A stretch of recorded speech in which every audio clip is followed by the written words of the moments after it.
I worked for a couple of years. So I with my PGCE that I'd got, I then worked in a school in South London in Putney, a Oh, secondary school as a science teacher for a couple of years. And I remember there was a pivotal moment for me where I was perhaps what 23, I guess 22, and I was telling off this year 9 student because she was making too much noise. And she literally just yelled, screamed at the top of her voice, "What's the sound I can hear? Your voice is like a rat squeaking in my ear." She just yelled that I sounded like a rat. And I remember at that moment, I just thought, I'm early 20s. I don't need to be here hearing this. And I think that day I went home and I thought, okay, what else can I do? I'm not ready to be subjected to this every day in my work as a teacher.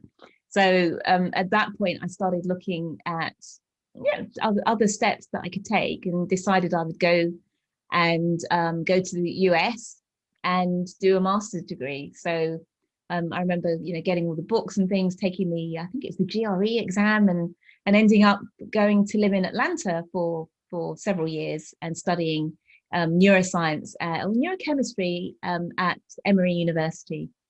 oh, how fascinating! Because I'm a big fan of neuroscience and psychology, and part of the reason for this podcast came from my interest in those two areas. Almost trying to see how you can change your perspective, reframe things by just looking at things in different ways. And it's interesting when you talk about how you had this incident with this girl, because for some people they would have just said, well, that's just part of teaching life, I have to suck it up. But I think you took a much better attitude, thinking, well, look, this has happened, I'm still very young, there are so many different things that I can do.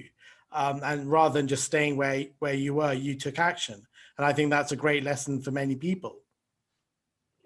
Yeah, I think you've got to assess, well, what's in it for me here? Is this a career that I see myself in for many years, or how did I find myself in this position?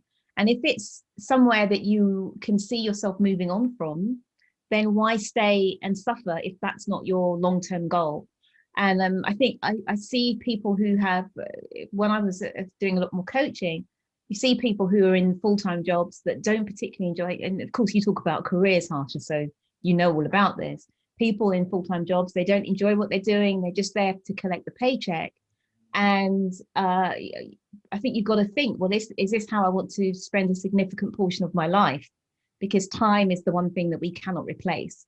So really thinking carefully, and sometimes it's just an inkling.